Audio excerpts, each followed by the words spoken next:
Hola a todos, ¿qué tal? Esto es The Pilot, ya saben, me pueden seguir en mis redes sociales, en Instagram como InThePilot, en YouTube no olviden suscribirse a mi canal The Pilot TV, en Facebook The Pilot Face y en Twitter To The Pilot. El día de hoy tenemos un invitado muy grato, Víctor Hugo Quijada, un gusto tenerte aquí ahora por fin ya en el programa The Pilot. ¿Qué tal? ¿Cómo has sentido esta semana? Bueno, y el día de hoy, que bueno, es la hecatombe del pedido de confianza que se está transmitiendo justamente en vivo. Bueno, ya se sabía que el tema de la reforma política y judicial es un tema que es de trascendencia nacional y que tiene que haberse dado el impulso necesario y haberse agendado con prioridad por parte del Congreso, porque acuérdate que el 10 de abril se presentaron y que son consecuencia de un referéndum que fue bastante avallazador. Sin embargo, el Congreso, a pesar de que la Constitución establece de que se le debe dar prioridad a los proyectos presentados por el Ejecutivo, ha venido postergando hasta el debate y aprobación o enriquecimiento de las mismas, porque tampoco se trata de imposición, y que nos ha llevado a esta crisis institucional, donde se están enfrentando prácticamente dos poderes, en donde la semana pasada en caliente prácticamente era un hecho que iban a disolver el Congreso, sin embargo las aguas se han calmado. Y ahora al menos vemos en los discursos que están justo transmitiendo ahora en vivo un poco más de mesura. Al menos sabemos que la bancada oficialista o liberal le va a dar el voto de confianza. Me preocupa que la izquierda no le dé el voto de confianza, porque muchos de los que han estado en la Comisión de Justicia y la Comisión de Reforma Política sean sociólogos ligados a la izquierda y que ahora, digamos, su propia gente, si queremos llamar así, que están en el Congreso, no le dé el voto de confianza. Pero bueno, esperemos que el fujimorismo, que al fin y al cabo es el que va a definir la situación, analice bien el tema de manera objetiva, porque acá no se trata de llegar a apasionamientos ni por uno ni por otro lado, ¿no? Porque yo pienso que acá hay error de ambos lados, uno por tratar del Ejecutivo, por tratar de presionar e imponer ideas que quizás necesitaban mayor debate y quizás debieron haberse presentado antes, y el legislativo por encapricharse también en no querer darle la razón, digamos, al Ejecutivo en cierta medida, cuando yo pienso de que por lo menos pudieron haberlo agendado, haberlo debatido, enriquecido, porque sí, lo que yo sí coincido es de que estas reformas son necesarias, son de alcance nacional, se requiere cambiar el panorama de las próximas elecciones, porque si no va a ser una reiterativa. Mira, tenemos ya casi 200 años de vida republicana, y la situación desde los tiempos del siglo XVIII, XIX, con el tema de los contratos de los ferrocarriles, el contrato del guano y el salitre, un sistema similar en los tiempos del civilismo, el primer, segundo militarismo, incluso durante el tiempo de Velasco y Odría hubo gran corrupción que no se investigó, que quedó ahí, y que bueno, recién a partir del 90 hacia adelante, sí, digamos, se ha venido difundiendo cada vez cuando ves que el Perú se ha ido entrando al mundo globalizado, de la economía abierta, donde la información es más fácil de acceder. Digamos, ahora ya todo este tema de la corrupción ha trascendido, donde se requiere tomar cartas en el asunto, ¿no? Y por ejemplo, de las 5 reformas, entre ellas voy a mencionar la que está proponiendo el Ejecutivo, es uno, el tema de la inmunidad, ¿no? Yo pienso de que no se debe repetir casos como de Donaire, como por ejemplo el señor Mamani, entre otros, ¿no? Que de una manera son una aberración, no se sabe por qué han llegado ellos a ser congresistas, y que se camuflen bajo la inmunidad no es impunidad, ¿no? Yo sé que de repente debería revisarse, no sé si por la Corte Suprema o ponerle algún filtro más, o algún candado más a ese tema de la inmunidad, pero sí es reforma constitucional. El otro tema es el tema de las hojas de vida de los candidatos, ¿no? No podemos tener ni alcaldes, ni gobernadores, ni congresistas, ni presidentes de la República, pues, que tengan procesos o que tengan condenas, ¿no? Y sobre todo si es contra el Estado o temas de corrupción, ¿no? Entonces, eso, mira, casi todos los gobernadores regionales electos actuales, todos casi han tenido condenas o están procesados. Entonces, para que tú te des cuenta de que es un tema que es serio, no podemos tener a personas cuestionadas de ese nivel en los cargos, ¿no? El problema radica en que quienes están planteando este tipo de reformas también no están en la mejor posición para hacerlo. Por ejemplo, está dentro de esta supuestamente comisión o quien va a liderar este frente que va a hacer estas reformas, también es el mismo Vizcarra. Entonces, no se puede ser juez y parte de algo así. El señor ha mantenido un tufillo confrontacional todo el tiempo. Entonces, eso tampoco lo podemos evitar, ver, percibir. El hecho, sí, hay cosas que tienen que ser cambiadas, tienen que ser reformadas, por supuesto, pero por la autoridad competente, bajo debate, y de una manera pues amigable, una manera que no rompa, no le tire una piedra al sistema tampoco, que ya se ha llevado a un extremo, y se llevó a un extremo la semana pasada, con ese mensaje a la nación, con gobernadores regionales, con sus ministros, la ausencia de Mercedes Arauz, que también llama la atención, y fue más que todo un espectáculo, fue cháchara. Entonces, estas cosas se deben evitar porque se tienen que tomar con seriedad, no para utilizarlo para levantarte en las encuestas, sino si quieres hacer reformas reales, pues hazlas a paso lento, o hazlas, si quieres meterle más impulso, pues hazlas con un perfil bajo, no pues vendiéndolo como que los problemas del Perú se solucionan con esto. De hecho, el día de hoy ha tenido una intervención bastante buena el congresista Mulder, y sí, dijo la verdad. Este país no sale adelante con esas reformas. Son importantes, yo creo que sí son importantes, pero está desviando la atención del gobierno, de la gestión, de la economía. La economía se ha quedado estancada, viene a la baja, el dólar está subiendo, las inversiones pues mineras prácticamente se cuentan con la mano. Entonces, ¿qué está sucediendo? ¿Por qué se utiliza un tema que sí es necesario, pero no es fundamental, para ganar popularidad? ¿Te parece? ¿Qué piensas sobre toda esta situación? Desde el punto de vista, de ahí retomo el tema de las reformas, ¿no? Bueno, sí, yo pienso de que lamentablemente estamos viviendo una especie de encuestocracia, ¿no? En donde prácticamente todos quieren ser personaje del año, todos quieren salir en televisión, todos quieren opinar, todos quieren tener la razón. Sin embargo, esos sentimientos individualistas, personalistas, nos ha llevado, como tú bien mencionas, ¿no?, al hecho de que yo quiera levantar, o en el caso el que tiene el poder, en este caso el Ejecutivo, uno quiere levantar la popularidad vendiendo humo prácticamente, ¿no? Porque sí es cierto que la reforma política es necesaria para tener una nueva clase política, que es un gran comienzo para que se den las cosas, por ejemplo, como el tema de la participación de la mujer, el tema del financiamiento de los partidos, que todo este caso de la bajada ocurre por eso. Sí, es cierto, eso es trascendental, pero eso no es lo que día a día come la gente, ¿no? O sea, la gente come pan, la gente almuerza, la gente quiere trabajo, la gente quiere... La economía tiene 4 motores, ¿no? La inversión pública, la inversión privada, el consumo y la exportación.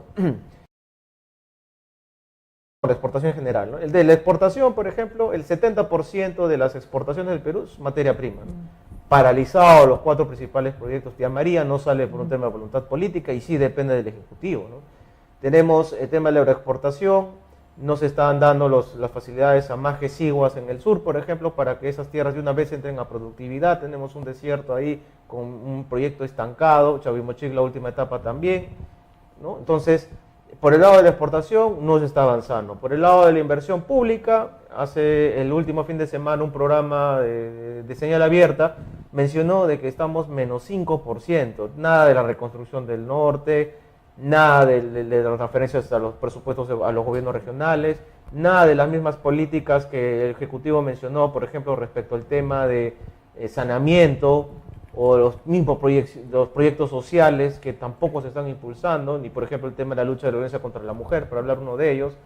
Por inversión pública, nada. Inversión privada, mucho menos. Pues ya tú bien has mencionado hace un momento de que ahorita hay una especie de recesión, una crisis, un estancamiento, y obviamente, pues, lamentablemente con toda esta violencia política, esta coyuntura donde todo está caldeado, donde todo es confrontación, pues, ¿quién va a querer invertir? Y nuestro riesgo sube, ¿no? Entonces, y bueno, y qué decir pues del tema del consumo. El consumo va de la mano de la inversión privada. La gente no va a consumir, no va a ir a los retail, no va a ir a los centros comerciales, no va a ir al cine, no va a irse a comer porque no tiene dinero. Y si no tiene dinero es porque no hay puestos de trabajo. Si no hay puestos de trabajo porque no hay inversión privada. No hay trabajo. Entonces, lamentablemente, esos 4 motores estamos como que yendo en picada y eso se está plasmando en los cuadros y que nos estamos sosteniendo solamente por nuestros niveles macro, que no vamos a superar el 3% de crecimiento este año, pero esto se debe básicamente a tres variables, ¿no? Uno es el tema del político, ¿no? Que ya sabemos cómo está. El otro tema es el tema de la inestabilidad jurídica, ¿no? Y esto se debe básicamente a nuestro sistema de justicia, ¿no? Que es muy inestable, donde no hay predictibilidad, qué cosa es lo que se va a invertir y si es que se va a respetar los contratos, o si los contratos son mafiosos, qué se tiene que hacer, por ejemplo, como el caso de los peajes, ¿no? Y también tenemos, bueno, el tema de que siempre se ha mencionado es sobre el tema de, bueno, de la política, y ya el tema en general de la forma de actuación de la gestión, ¿no? Que existe mucha incapacidad de gestión de los sectores, ¿no? El legislativo prácticamente lo que se está tratando sí de ver, yo veo de que se está tratando de echar la culpa de todo cuando son uno de los culpables de todo este problema, ¿no? Porque acá el Estado es uno solo, ¿no? Si bien es cierto el ejecutivo, el legislativo, bueno, tiene problemas, el judicial está con problemas con el tema de la corrupción, el Estado es uno solo, porque es un carácter unitario, por eso somos república, ¿no? No podemos tratar de echarle la pelota y decirle tú eres culpable de todo, tú eres culpable de todo, ¿no? Yo pienso que acá se trata de una mala coordinación, mala negociación, malos consensos, no están trabajando de manera transversal y como cada uno pues jala agua para su molino, ocurre lo que está pasando, pues peleas, falta de acuerdos, ¿no? Un caos total y al fin y al cabo, ¿quiénes son los que pagan los platos rotos? Somos nosotros, los ciudadanos. La ciudadanía, ¿no? Eso es verdad. El país está estancado y también hay algo también que es bastante alarmante, estas declaraciones de este ministro de Justicia, que número uno, no es su competencia, no tiene por qué meter las narices en temas económicos, no es ministro de Economía, no es ministro de Producción. Este señor ha dicho la barrabasada que el Perú debe volver prácticamente a ser un Estado empresario, es decir, el nuevo Velasco. Y saludo hoy que Expreso lo haya puesto así en la portada, porque en verdad no hay mejor portada en bastantes meses en Expreso, hace muchos meses esta es la mejor portada, definitivamente la del día de hoy, que lo retrata el nuevo Velasco. Definitivamente es cierto, el hombre lo único bueno es que ha sido sincero y ha pues soltado su corazoncito procomunista. Entonces, eso bueno, pues se saluda la sinceridad, pero es alarmante esa sinceridad porque traería pues mucho más estancamiento económico y nos convertiría oficialmente en una república bananera, que es aparentemente lo que se está buscando con un eventual cierre del Congreso, ¿no? Una república bananera como la que tuvieron los venezolanos con Hugo Chávez, y bueno, tienen hasta el día de hoy, ¿no? Con el disque presidente Maduro. Entonces, él comenzó de la misma manera, diciendo, hay que hacer reformas políticas, reformas sociales, tiene que todo ir en el marco de la democracia. Comenzaron a usar bastante la palabra democracia, y es el calco, ya no estoy exagerando, es el calco de lo que está sucediendo con nosotros en el Perú. La señora Glave, Wilca, todos los caviares, entre comillas, los progresistas están utilizando la palabra democracia para las mismas cosas que las utilizó Maduro y Chávez cuando eran jóvenes, hace pues casi 20 años. Entonces es lo mismo, es exactamente lo mismo. Y este señor se ha ido de boca y ha contado las intenciones que tienen, o muy subconsciente, pero lo dijo y bueno, el país, o sea, nadie dice que eventualmente algún día, si nosotros estamos bien económicamente, o se va avanzando económicamente, el mismo Estado esté en la capacidad de eventualmente invertir en alguna cosa, ¿no? En algún nuevo emprendimiento, pero eso es algo completamente distinto a que las empresas privadas le meta mano, como sucedió en Venezuela, las estatice, robe, porque eso, el estatizar es robar a la persona que se ha tomado muchos años de su vida para levantar un negocio chiquito, grande, quitárselo y estatizarlo es robar, es un robo. Entonces, eso es algo completamente distinto, pero para que un Estado, de una manera responsable, pueda llegar a invertir en alguna actividad en paralelo que se respeta las inversiones privadas y hacer un competidor más, en buena ley, eso solamente lo puede hacer cuando su economía está en total azul y están saliendo pajaritos de lo bien que está, ¿no? Entonces, pero no de esta manera, o sea, es irresponsable completamente eso. No tiene ni pies ni cabezas. ¿Tú qué opinas? Sí, efectivamente, no podemos volver al pasado, ¿no? Ya han habido experimentos muchos de los, a mí lo que me preocupa es que sí, a veces el Ejecutivo se reúne de gente que ha tenido sus experiencias del tema de lo que alguna vez fue el Plan Inca, que trabajó el tema de Velasco Alvarado, que eran reformas de alguna manera interesantes, pero muy adelantadas o mal aplicadas, ¿no? Porque no se sabía cómo le iba a ser el impacto real. No se puede volver hacia atrás, ¿no? Ya sabemos lo que ha pasado con Venezuela, sabemos lo que ha pasado con Argentina, sabemos lo que está pasando en Brasil, y lamentablemente hacer cambio constitucional, salir de esta economía de mercado, implica pues prácticamente suicidar al Perú y matar a nuestra gente y volverlos pobres, a pesar de que Perú tiene todas las oportunidades para salir. Más bien lo que Perú tiene que hacer es abrirse, ¿no? Abrir nuestra economía. Nosotros no somos ni el 1%, Milagros, del PIB del mundo. Para que tú te des cuenta, nuestro nivel de productividad es de 0,34, o sea, ni siquiera llegamos al 0,5 del mundo. O sea, mientras que nosotros estamos peleándonos aquí y discutiendo temas políticos, nuestra gente se va muriendo de hambre, la pobreza va aumentando, Chile nos está ganando, qué decir del sector de Asia, que China está ahorita liderando incluso una guerra de comercio. Terrible. No están discutiendo ideas políticas, ¿no? Imagínate, ya el discurso del tiempo de la Unión Soviética versus el capitalismo ya no se discute. Ahorita hemos llegado al menos a ese nivel, a un nivel de tolerancia donde ya tú eres comunista, yo soy de capitalista, pero ahorita chocan quién compite mejor, ¿no? Claro. O sea, China será comunista, pero su economía es abierta, para que tú te des cuenta. Lo único que es cerrada es Corea del Norte, ¿no? Etcétera, los que están por ahí, Vietnam, ¿no? Que tienen ciertas ideas comunistas muy todavía estatistas. Ni siquiera los chinos, que supuestamente son comunistas, son cerrados. Entonces, tratar de aplicar estas ideas, y me da risa lo de la portada de Expreso, pero tiene mucho de real. Volver a un estado empresario, quizás pues podría ser acá en 50 años, cuando el Perú pues tenga pues una productividad enorme, tengamos 20 puertos que están... cuando tengas dinero, exacto, para invertir. Claro, exacto, porque geopolíticamente estamos en el centro de todo lo que es la próxima, como se decía, nueva ruta de la seda, ¿no? Que China lo ha considerado así, porque la economía va a girar en toda esta parte de Asia-Pacífico. Pero eso es lo que Perú tiene que aprovechar, pues Perú tiene que abrirse, abrir los mercados, traer más competencia. La competencia, por ejemplo, mejoraría en nuestro sector consumo, porque uno, generaría puestos de trabajo. Dos, los precios bajarían, ¿no? Eso es lo que necesita la gente. Eso es lo que necesita el trabajo. Perú, trabajo, de dinero, hecho, ¿no? hay a lo largo de la historia hay bastantes líderes anticomunistas justamente, pero que inicialmente salieron del comunismo y más bien fueron un comunismo disidente, fueron los que renegaron del comunismo, fueron una izquierda disidente, mejor dicho. Ellos reniegan del comunismo, se dan cuenta que es una estafa, que no va a funcionar y aplican medidas que hoy serían llamadas capitalistas.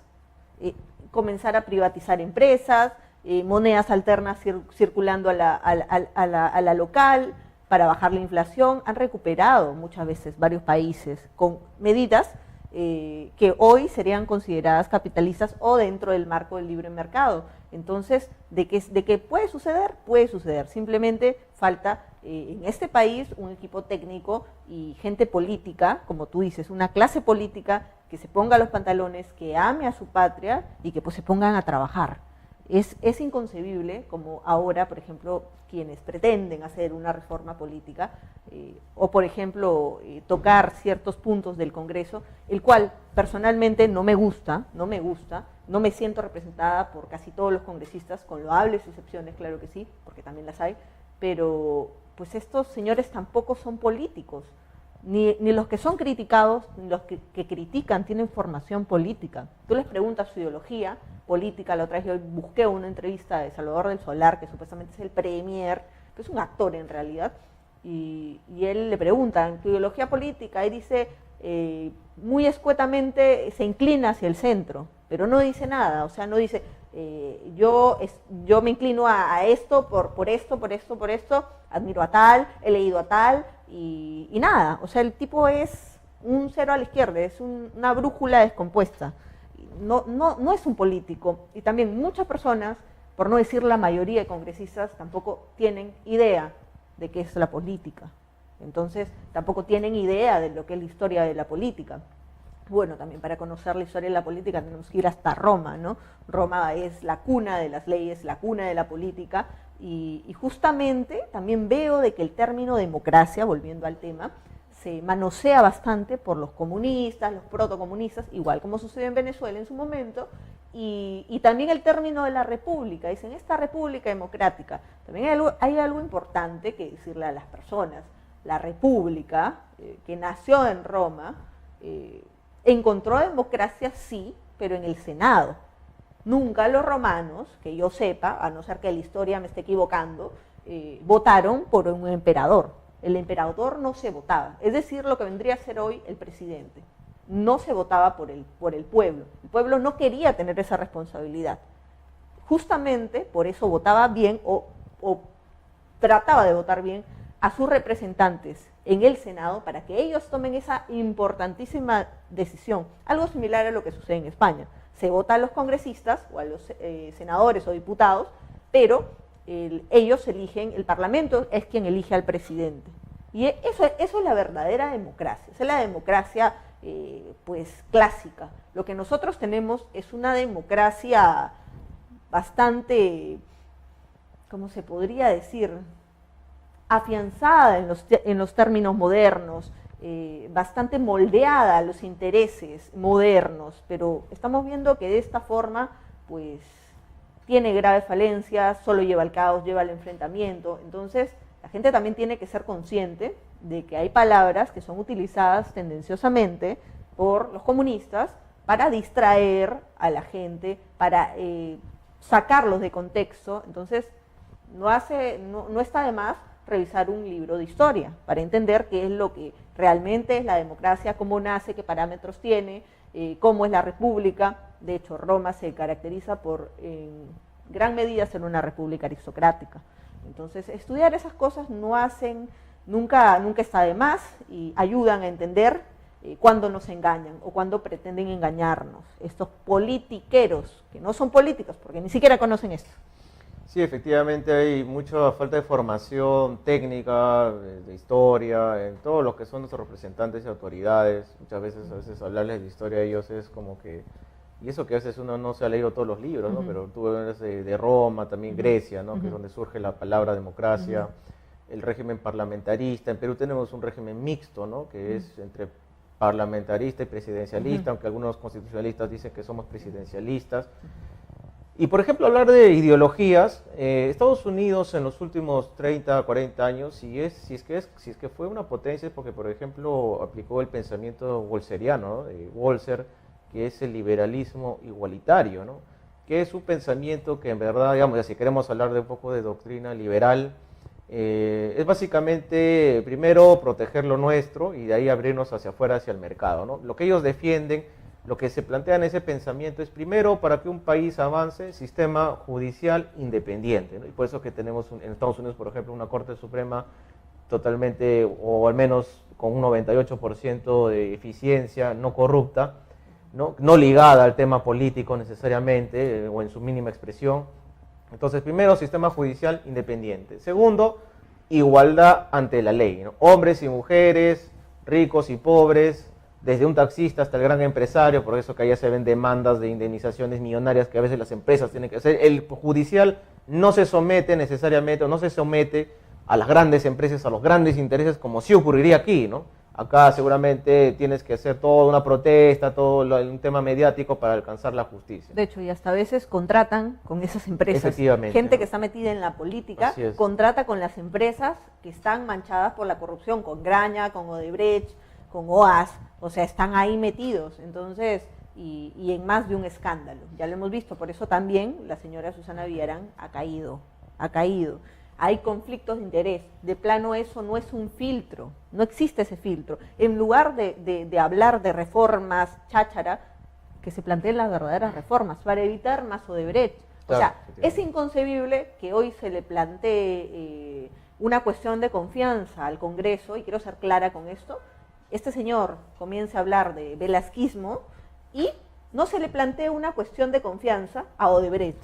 Si entienden a lo que me refiero. Es decir, se desconfía de un Congreso, pero no se desconfía de Odebrecht. Está libre, tranquilos, y bueno, la población tampoco es tonta y ya están levantándose en contra de esos peajes que hasta ahora no son anulados a pesar del delito que se ha cometido para implementarlos. Entonces, esas son las verdaderas reformas, porque ok, si hay una reforma que te dice, ahora, a partir de ahora se va a Odebrecht, la gente lo va a ver, va a ser palpable para ellos, ok, sí, se está luchando contra la corrupción, la persona que ha corrompido, o la empresa, la persona jurídica, en otras palabras, que ha corrompido a casi toda la clase política peruana, hoy ya está fuera, fue expectorada. Ahí sí realmente van a sentirse, pues, con justicia en el país, van a sentir justicia en su sociedad, en su política, van a sentirse recién representados, pero así, de esta manera,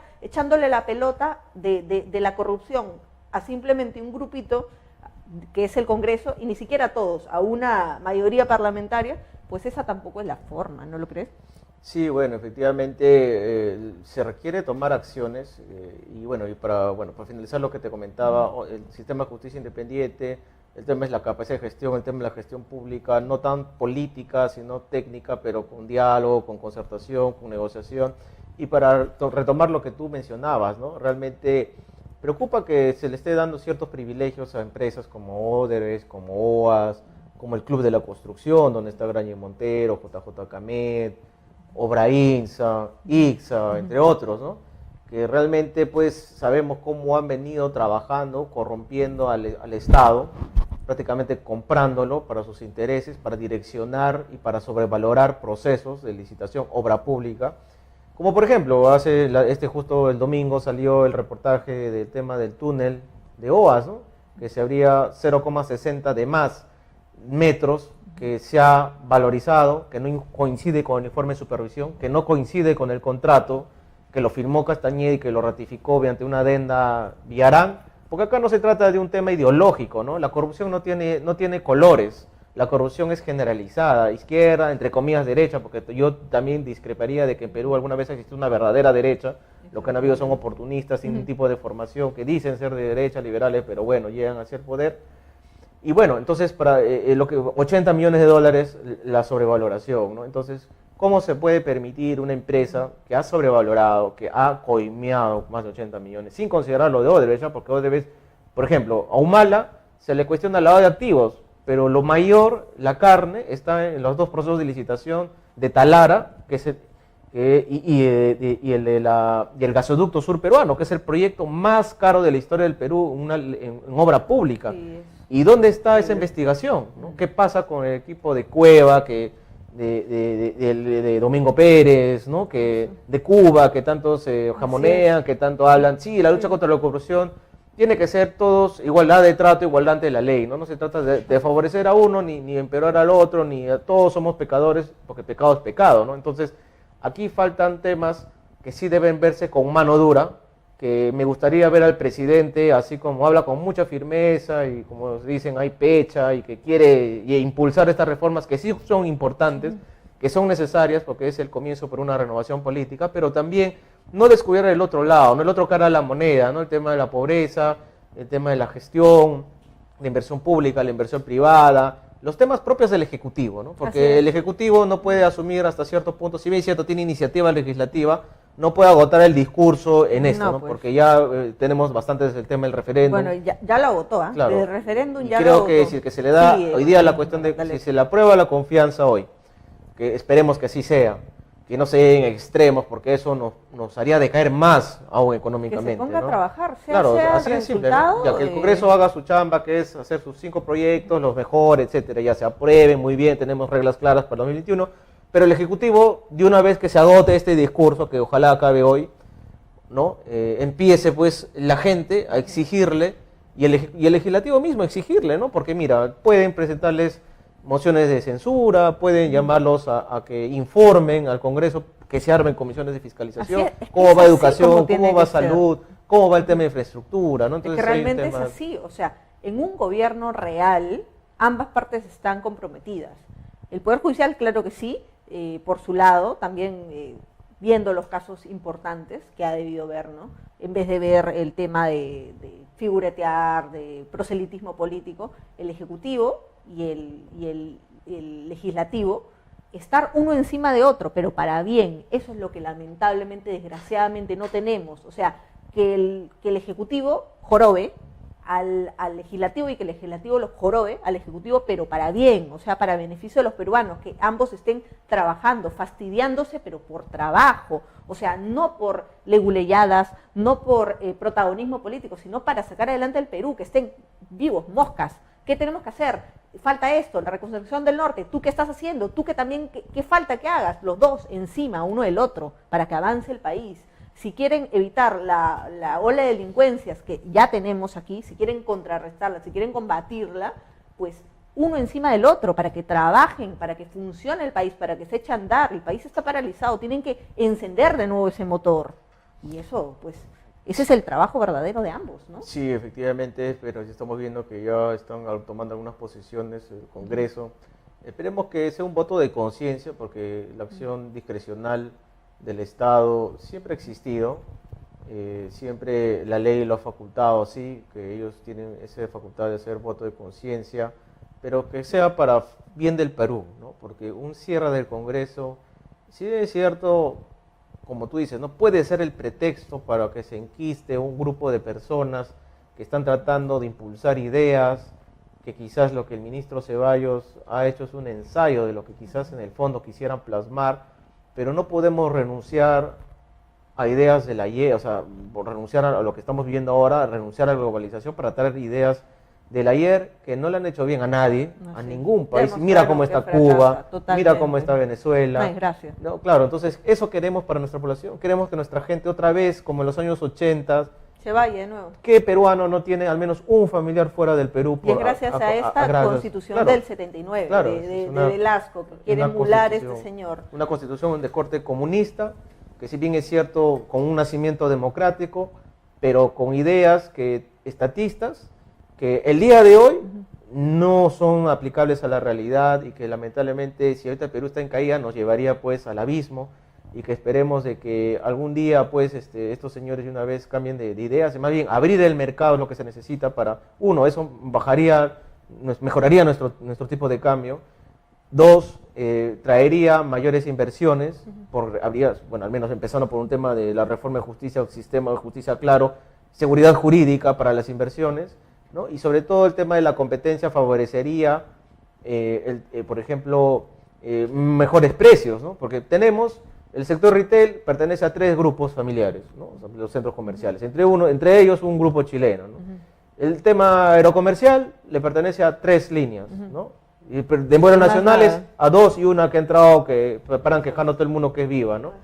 Después, a nivel de tema de servicios, ¿de qué decir, ¿no? En obras, concentrado en la mafia que ya hace un momento hemos mencionado. Así ¿no? es. Y así vamos a ir pasando de sector en sector, está concentrado, sí. Incluso en AFPs tenemos a 4 AFPs que son de los bancos, igual. Entonces, lo que el Perú necesita para que el consumidor se vea beneficiado, bajen los precios de la luz, el agua, el teléfono, desde una ropa hasta un fideo, se requiere pues competencia, pues, y para eso pues tienes que abrir el mercado, tienes que tener reglas claras, incentivar la inversión, tener estabilidad política, tener estabilidad de instituciones, y recién ahí hacia adelante hablaremos de una verdadera reforma. Así es, y también hay un tema de que siempre se mira mal el tema del libre mercado por los sectores comunistas, tildándolo de que no es nacionalista. Aguante su coche. Yo tengo clarísimo que el verdadero nacionalismo en el mundo, el que triunfó, el que levantó un país de la nada, que estaba peor que Perú, peor que Venezuela estaba, lo levantó en pues 3 años y no lo hizo con medidas velasquistas, no lo hizo con medidas comunistas, lo hizo privatizando más empresas que el chino, y obviamente a raíz de eso subieron su PBI al 50%, y ese fue Alemania del periodo 33 al 38, y ellos eran nacionalistas eran, y ¿qué hicieron? Privatizar empresas como locos. Entonces, el nacionalismo, amar a tu país, poner primero a tu país, no quiere decir no privatizar empresas, sino privatizarlas, pero saber con quién privatizarlas. Efectivamente, ¿no? Saber con quién. En vez de traer empresas corruptas, podemos traer buenas empresas, ¿no? Limpias, europeas, claro, y ya cuando tú tengas bien tus arcas públicas, tengas tu economía en recontraazul, pues puedes invertir en algunas cosas bien, con una inversión controlada, no una inversión con el dinero que le falta a los peruanos para hacer un experimento, como es lo que se planteó con Velasco, claro, un experimento. Un experimento que felizmente no acabó a costa del dinero público, claro, ¿no? Exacto, no, Perú no está para experimentos, el mundo ahorita vive ya en una lucha comercial en la cual Perú tiene que incorporarse y también definir a qué bando va a estar. Yo pienso que, como tú bien dices, ¿no? El verdadero nacionalismo parte por querer a tu país, vocación de servicio, tener las cosas claras, que parece que acá en el Perú habría mucha falta de claridad de muchos funcionarios, y realmente pues abrirnos al mundo, ¿no? Estamos en el mundo de la tecnología, de la globalización, y eso es lo que se requiere, que Perú se incorpore, pero para eso necesitamos una buena reforma política, una buena reforma judicial, no con los actores, porque ni para mí no me convence ni el Congreso ni el Ejecutivo. Entonces, por ambos lados yo pienso que tiene que haber, y eso también es rol pendiente de los jóvenes, Milagros. Eso también, los jóvenes también tienen que ponerse las pilas, leer, investigar más allá de lo que las portadas puedan decir, ir más allá, hacerse un propio pensamiento crítico y político también, involucrarse más en la política para que así ya nadie los engañe, no los sigan engañando. Y bueno, ha sido un gusto tenerte hoy. Muchas gracias, Milagros. Víctor Hugo, espero tenerte en futuras oportunidades. Claro. Ya saben, me pueden seguir en mi canal de YouTube, se suscriben a The Pilot TV. En Facebook me encuentran como The Pilot Face, en Twitter como TweetThePilot y en Instagram como InThePilot. Chau, chau.